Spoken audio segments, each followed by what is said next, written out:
He should have died that day.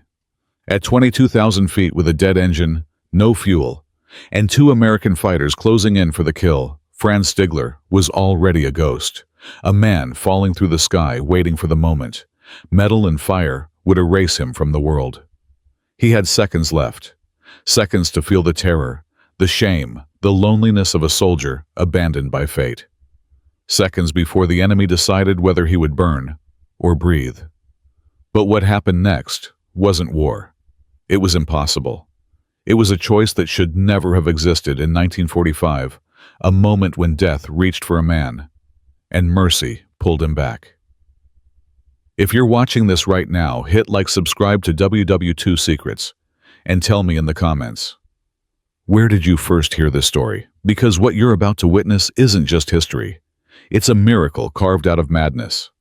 The sky was supposed to be his ally. It was where Franz Stigler had spent years mastering every instinct, every reflex, every breath. Yet on March 24, 1945, at 22,000 feet above a dying Germany, the sky became his executioner. The fuel gauge on his Messerschmitt Bf-109 lay flat against zero, the engine coughing like a dying animal, before falling into a chilling silence. Suddenly, all he had was the thin howl of wind across metal, and gravity pulling him toward a land already lost. His hands trembled on the controls. Not from the cold, though the air up there was sharp enough to bite through bone, but from certainty. This is how it ends. Every story his commanders drilled into him clawed its way back. American pilots didn't just shoot you down. They hunted you, circled your parachute like wolves, waited to finish you as you dangled helpless. They machine-gunned you on the ground, made sport of killing. Animals, they said. And Franz, like so many young men groomed under a collapsing regime, believed it. Fear wasn't weakness. It was doctrine. Below him stretched a patchwork of farmland villages and the slow, relentless wave of Allied armor pushing east. Germany was bleeding, shrinking, suffocating under months of bombardment. The Luftwaffe, once the terror of Europe, was now a ghost of itself. Too few pilots, too little fuel, too many graves. Franz knew all of this without needing to look. You could feel defeat in the air like a pressure behind the ribs. The propeller windmilled uselessly. The aircraft was no longer a machine. It was a glider, a coffin with wings. With every passing second, the ground crept closer. He scanned the horizon and spotted something unreal, a former Luftwaffe airfield now in American hands. Rows of aircraft vehicles movement. A runway. Maybe a landing, maybe a capture. Maybe something worse. His thoughts snapped to his mother and younger sister in Bavaria. Would they get a telegram missing in action? No explanation, no body, no chance to pray over the grave of the son who flew and never returned. The idea cut deeper than any bullet. And then movement. Two silver specks in the mirror, growing larger, closing fast. P-51 Mustangs, American, fast, deadly, unquestioned masters of the sky, and they had found him. He didn't even reach for the trigger. What was the point? A powerless fighter against two of the fastest predators in Europe. He braced for the flash, the impact, the fire. But the shot never came. One of the Mustangs slid up beside him so close he could see the pilot's face through the canopy. Young, calm, no hatred in the eyes, no raised guns. Just watching him, Franz's breath hitched. In the death-thin air, something impossible was beginning. The air around him felt unreal, too still, too quiet for a battlefield. That Mustang on his wingtip should have been the last thing he ever saw. Instead, the pilot simply held his gaze steady and strangely human, as if measuring not an enemy, but a man on the edge of disappearing. Franz tore his eyes away just long enough to look ahead. The captured airfield loomed in the distance, its runways like pale scars across the landscape. A place he might land, a place he might die. Surrender was a word dipped in poison. Every lecture, every film strip, every officer had hammered it in. Better to fall with honor than kneel to the Americans. But honor felt meaningless when your aircraft floated on borrowed air. Then the movement came, the one that made his heart slam into his ribs. The Mustang pilot lifted a gloved hand and pointed down, not angrily, not mocking. Just a simple, unmistakable gesture. Land. Franz blinked hard. Was this a trick? A cruel pause before the kill shot. The stories he'd heard screamed yes. The look in the pilot's eyes whispered no. Before he could decide, another silver shape slid into place on his opposite side. A second Mustang. Now he was boxed in not by gunfire, but by wings. These two American fighters weren't hunting. They were escorting, flanking, protecting. It felt impossible, unthinkable. By 1945, the air war over Europe had become brutal, merciless interceptions. Bomber crews vaporized mid-scream cities, turned to ash. Whatever chivalry of the skies once existed in the early days of the war had long since been strangled by exhaustion and rage. Yet here, at the very end, two pilots seemed determined to drag a dead-engine enemy back toward life. The altimeter needle ticked downward. 18,000 feet.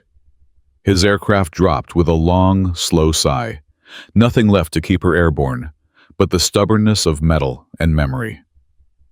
The Mustang stayed tight on his wings, neither pilot breaking formation. No gunfire. No wild maneuver. Just patience, like shepherds guiding a wounded animal home. Franz couldn't stop staring at them. "Why aren't you killing me?" He wanted to shout it. He wanted to understand the madness of mercy in a sky that had forgotten the word. 15,000 feet. The runway grew clearer, the American ground crews now visible as tiny moving dots. Franz's throat tightened. Landing meant capture. Capture meant everything he feared: interrogation, humiliation, maybe worse. But death was no longer an abstract. It hovered at the edges of his vision, waiting for a stall, a miscalculated glide, a bullet that never came. 10,000 feet. The Mustangs were still with him. Silent guardians. 8,000. 5,000. His gloves were soaked with sweat despite the freezing air. His heartbeat pounded against his chest like a trapped thing desperate to escape. Still nothing. Still no bullets. Then, at 3,000 feet, the lead Mustang rocked its wings, a farewell salute. A signal. A promise kept. The second pilot repeated it, then both peeled off with smooth, practiced grace, banking away into the horizon. They left him alone, with life. These men enemies who had every right to kill him had instead given him a chance. A single thread of mercy in a sky made of steel and fire. Franz exhaled, shaking disbelieving, and reached for the landing gear crank. Whatever happened next, he would face it breathing. The wheels groaned as he cranked them down by hand, every turn, a prayer, every click, a reminder that his life now depended on nothing but gravity and luck. No hydraulics, no power, just a dead bird trying to land on an enemy runway. Franz swallowed hard, lined up the nose, and let the Messerschmitt fall. The impact was brutal. The Bf-109 slammed onto the concrete like a fist, hitting a table one bounce, then another, skidding wildly, as if trying to tear itself apart in protest. Franz fought the stick, even though it barely responded. Without an engine, he had no brakes, no thrust, no second chance. The plane skated across the runway, showering sparks until it lurched to a final shuddering stop at the far end. Then came the silence. A thick, suffocating silence that felt louder than the crash. For a heartbeat, he just sat there, locked in the cockpit, his breath fogging the glass. His heart hammered against his ribs, begging to escape. He had survived what should have killed him, but the next danger waited on wheels. Jeep engines roared in the distance. American vehicles, fast, purposeful, getting closer. His stomach twisted. This was the moment every German pilot feared. Capture, shame, the unknown. Franz's fingers brushed the pistol at his hip, a tiny, desperate thought whispering that he could choose his ending. A soldier's death. No interrogation. No humiliation in front of the enemy. But then he saw a face in his mind. The Mustang pilot. That impossible calm in the sky. Those eyes that had looked at him, not like prey, but like a man worth sparing. Not today, Franz muttered to himself. Not like this. He raised both hands slowly and deliberately. The canopy creaked open with a metallic groan, the cold rushing in again.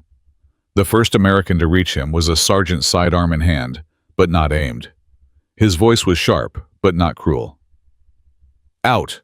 Let's go! Franz climbed down, legs trembling, ready for fists, rifle butts, the violence he'd been promised since training. Instead, the sergeant reached out and steadied him. Easy there, buddy. You okay? Verletzt wounded. The kindness hit harder than any punch. Franz managed 9. Not injured. The sergeant nodded, satisfied. Good. Come on. They didn't shove him. They didn't yell. 2 soldiers sat beside him in the jeep, one across, one next to him, like fellow passengers, rather than captors. Their rifles rested casually on their laps, not pointed at him. The smell of coffee and cigarettes filled the cold morning air. One soldier silently offered him a canteen. Franz hesitated, then drank. Cold, clean water slid down his throat like a shock. Danke, he whispered. The soldier smiled. You're welcome, pal. It stunned him. Every rumor, every warning, every lecture about what Americans did to captured Germans cracked like thin ice under a boot. When the jeep pulled up to the operations building, warm air washed over him, hitting his frozen flight suit like a wave. Inside waited an officer, calm, mid-40s, glasses, the bearing of someone who didn't need to raise his voice to command a room. Captain James Mitchell, he said in flawless German. Please, sit. The chair wasn't metal. It wasn't a cell bench. It was a cushioned office chair, soft, absurdly civilized. On the desk sat a mug of steaming coffee, and 2 cubes of real sugar. Would you like some? Mitchell asked, already reaching for the pot. Franz nodded, too stunned to speak. The warmth of the mug burned his fingertips, grounding him in a reality he still didn't fully trust. The smell, rich, familiar, pulled a memory from years before the war, his mother brewing morning coffee in Bavaria, sunlight on the kitchen tiles. He took a sip. It scalded his tongue. He didn't care. It was the best thing he had tasted in years. And as the warmth spread through him, so did a single impossible thought. Everything I was told about the enemy might have been a lie. Captain Mitchell let Franz settle for a moment, letting the warmth of the coffee work its way past the chill of fear lodged inside him. Then, with the quiet professionalism of a seasoned officer, he folded his hands on the desk and began. You met some of our better pilots today, he said. Captain Joe Henderson and Lieutenant Charlie Brennan, 357th Fighter Group. The names meant nothing to Franz, yet somehow they felt heavy, carved into the moment that had rewritten his fate. Mitchell continued matter of fact. They saw your engine was gone. Figured you might prefer to live through the day. Franz stared into the coffee, watching the steam twist into the air like the last remnants of everything he believed. His voice, when it came, was barely more than a breath. Why didn't they shoot me? Mitchell blinked, almost surprised by the question. Why would they? His tone wasn't defensive nor heroic, just honest. You were defenseless. What kind of men do you think we are? What kind indeed? The war had taught Franz to fear shadows in the sky, to expect cruelty as the default language of enemies. But here in this quiet office, smelling of coffee and paper, the stories cracked open. Mitchell wasn't a monster. He wasn't even angry. He looked at Franz the way a doctor might look at a patient, calm, rational human. Mitchell shifted a file aside and spoke again. We follow the rules. Geneva Convention. Medical care. Male. Fair treatment. He shrugged lightly, almost apologetically. Not because others do it, because we do. Those words lingered. Not a boast, a principle. Franz felt something unfamiliar rise in his chest, confusion sharpened by a flicker of respect. Could it be true? Could the men who had reduced German cities to rubble still hold themselves to standards of honor? The interview ended quietly, without threats or raised voices. 2 soldiers escorted him still, without grabbing, still without shouting to the POW quarters. Franz braced himself for a cage, a concrete cell, the humiliation he had prepared for during the glide down. Instead, he stepped into a converted barracks building, bunk beds, wool blankets, a working stove pushing warmth into the room. 12 other German airmen looked up when he entered. Some bandaged, some exhausted, all wearing the same stunned expression, like men who had braced for hell, but landed in something strange and almost frightening in its gentleness.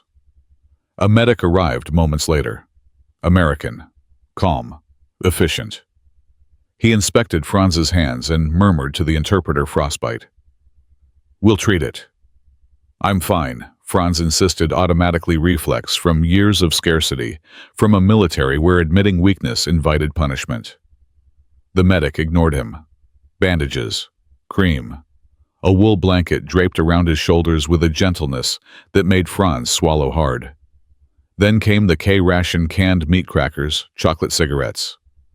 The chocolate god, the chocolate broke him. It wasn't just food. It tasted like peace, like childhood, like something stolen by years of war, and finally returned in the unlikeliest of places. That night, lying awake on a real mattress, Franz couldn't quiet his mind. The same question kept circling, sharper than fear and softer than hope. Why mercy? Why kindness? Why were the monsters treating him with more dignity than his own commanders ever had? He didn't have an answer, not yet. But something inside him had begun to shift, a crack in the armor of hatred, a thin, trembling thread pulling him toward a truth he had never imagined. The days that followed settled into a rhythm so gentle, so strangely ordinary, that Franz often caught himself wondering if he had slipped into some elaborate illusion. War taught men to expect brutality, not warmth. Yet here, inside a temporary American POW camp, life unfolded with a quiet humanity he'd never known in uniform. The barracks were simple wood blankets, a stove that hummed like a small, stubborn heart, but they were warm. The meals arrived on time every day without threats, without shouting. Meat, bread, soup, things that had vanished from German tables months ago. Medical care continued without question. The bandages on Franz's hands were changed regularly, the medic checking his frostbite with the same concern he would give his own soldiers. But what stunned Franz the most wasn't the food or the blankets. It was the guards. Young Americans' rifles slung loosely over their shoulders, walking their rounds like watchful neighbors rather than jailers. They enforced rules, of course they did, but professionalism wasn't the same as cruelty. Franz had been warned that capture meant degradation. Instead, he was treated like a man. One of the guards, a teenager from Nebraska named Tommy, became a strange kind of friend. He was barely old enough to shave, and his German was laughably bad, but he tried. Franz answered in equally broken English, and soon the two were swapping slang, trading curses, laughing at each other's mangled pronunciations. For the first time in years, Franz laughed without feeling guilty. One evening, swing music drifted across the camp, soft at first, then unmistakable. Glenn Miller. The melody wrapped around Franz like a ghost from another life. He tapped his foot before he realized he was doing it. Tommy noticed. "You like swing?" the kid asked, eyebrows raised. Franz nodded. "Before war, I loved it." The next day, Tommy appeared with a battered record player and a handful of old 78s. Benny Goodman, Duke Ellington, Artie Shaw. He set them up in the common room and let the German prisoners listen as long as they wanted.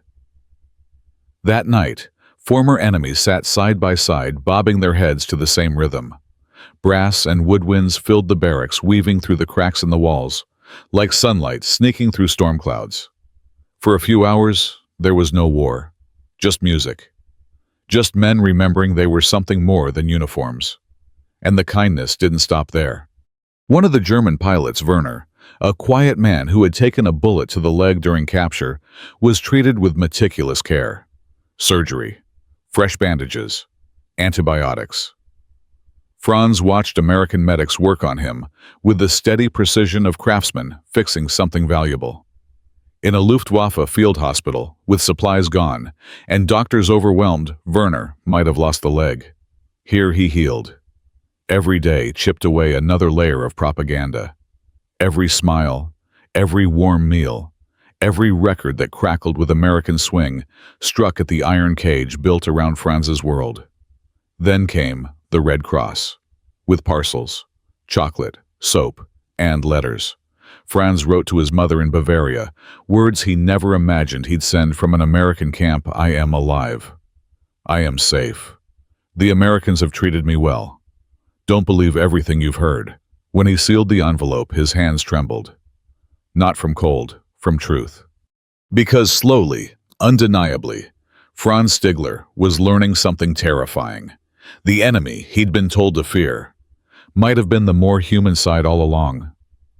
3 weeks passed enough time for routine to smooth the edges of fear, but not enough for Franz to stop replaying that moment in the sky.